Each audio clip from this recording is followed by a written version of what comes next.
ជំរាបសួរនៅក្នុងវីដេអូនេះខ្ញុំនឹង demo អំពី tool calculate ដែលប្រើប្រាស់សម្រាប់ហាងប្រចាំកន្លែងបដូរប្រាក់ធនាគារឬក៏ស្ថាប័នដែលទាក់ទងជាមួយនឹងការទទួលសាច់ប្រាក់ពីភ្ញៀវមានន័យថាយើងធ្វើការរាប់លុយតាមប្រភេទ note ដែលយើងបានទទួលពីភ្ញៀវហើយយើង verify ថាចំនួនហើយនៅតាម note នីមួយៗតើត្រូវដែរទេអញ្ចឹងដើម្បីកុំឲ្យខាតពេលយូរខ្ញុំសូមបង្ហាញមុននឹងយើងធ្វើការបើក tool នឹងប្រើប្រាស់បានយើង complete យើងចូលទៅ property ហើយបន្តមកទៀតយើងយកពាក្យ unlock យើង apply យើង OK អញ្ចឹងសម្រាប់ tool នេះគឺយើងមាន license អញ្ចឹងក្នុង license មួយប្រើបានមួយ computer អញ្ចឹងអានេះគឺយើងបញ្ជាក់ message ថាយើងបានប្រើ license នៅលើ computer នេះយើង click OK មកបន្តមកទៀតការប្រើប្រាស់យើងចូលទៅយើងចុចលើប៊ូតុងបើកកម្មវិធីគណនាប្រាក់អញ្ចឹងយើងចុចលើវាមកហើយបើសិនជាយើងចង់គណនាប្រាក់ដុល្លារយើង click ដុល្លារមកហើយនៅក្នុងនេះវាមានតាមប្រភេទ note មាន100 50 20 15 រៀលអញ្ចឹងខ្ញុំលើកឧទាហរណ៍ថាយើងទទួលកដាំ$100 5សន្លឹកយើងនិយាយថា5ណាយើង5យើង enter រហូតយើងទទួលយើងឧទាហរណ៍ថាយើងទទួលបាន5សន្លឹករាល់ note នីមួយៗអញ្ចឹងយើងប្រើតែ enter មកយើងមិនប្រើមកទេហើយមកដល់កន្លែងអត្រាប្រូប្រាក់នេះបើសិនជាករណីយើងចង់ប្រូប្រាក់ភ្ញៀវក៏ចង់ប្ដូរពីដុល្លារទៅខ្មែរយើងអាចដាក់ទៅឧទាហរណ៍ថា rate នេះ40សាំងយើងសរសេរ40សាំងមកហើយយើង enter មកអញ្ចឹងចំនួនលុយខ្មែរដែលភ្ញៀវនឹងទទួលបានគឺចំនួន3,74,7,900ហើយចូលមកដល់ function កន្លែងនេះទី1នេះគឺ function នេះគឺទាញជា PDF ហើយមួយនេះទៀតគឺទាញសម្រាប់យើងបោះពុម្ពមានតែយើង print ណាអញ្ចឹងខ្ញុំសេសម្រាប់ជាពីអង់គ្លេសមកខ្មែរវិញហើយប៊ូតុងខៀវនេះគឺសម្រាប់លុបមានន័យថាយើងលុបទិន្នន័យចេញទាំងអស់ដើម្បីយើងបញ្ចូលទិន្នន័យថ្មីហើយខាងក្រោមនេះគឺបិទកម្មវិធីអញ្ចឹងសូមឧទាហរណ៍លើកដូចយើងទាញជា PDF អញ្ចឹងនៅ PDF នេះពេលដែលយើងទាញជា PDF មកគឺវាមានលុតថ្ងៃខែនិងឆ្នាំអញ្ចឹងខ្ញុំលើកឧទាហរណ៍ថាខ្ញុំចុចទាញនេះវានឹងទាញជា file PDF មកបែបនេះយើងអាចចង់ print ក៏បានឬក៏យើងអាចរក្សាទុកក៏បានដែរ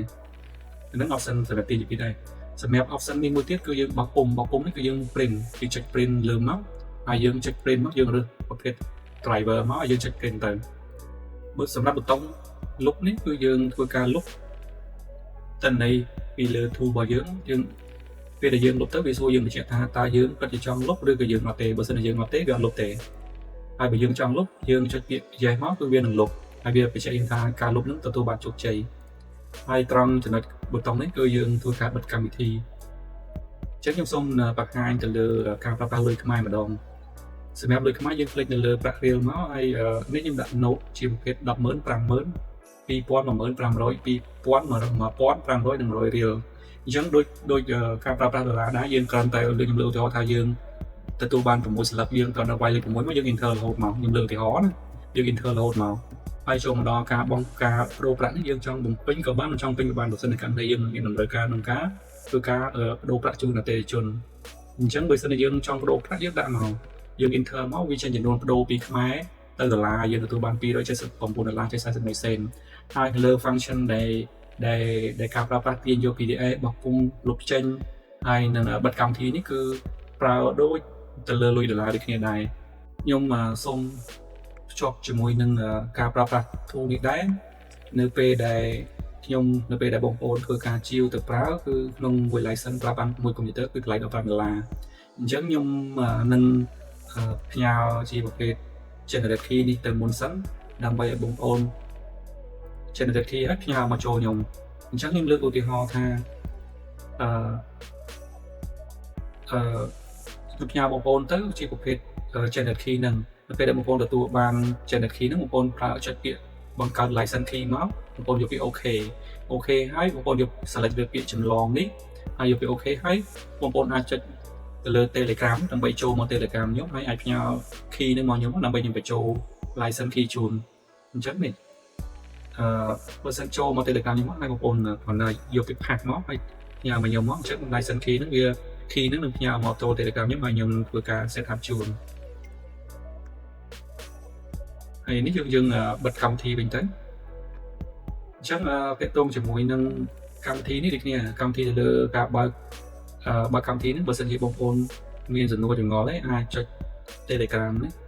ដើម្បីឆាតសួរខ្ញុំពីការប្រើប្រាស់ថែមបានខ្ញុំនឹងរីករាយក្នុងការ support នៅក្នុងវីដេអូនេះគឺមានតែប៉ុណ្្នឹងដែរបើសិនជា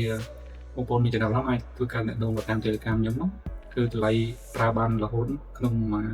notebook មក computer គឺ$15ហើយសម្រាប់កម្មវិធីនេះដែរគឺល្អសម្រាប់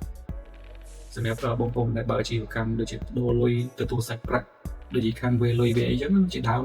ហើយខាង microfinance តែទៅជាមួយនឹង financial control គឺបងប្អូនប្រើ tool នេះគឺងាយស្រួលយើងទទួលលុយពីភ្ញៀវមកគឺយើងអត់ច្រឡំហើយយើងអាចធ្វើការ print យើងអាចប្រើមានភាពងាយស្រួលយើងមិនចាំបាច់ប្រើ cash out នេះវា auto ទាំងអស់បាទអរគុណច្រើនជំរាបលា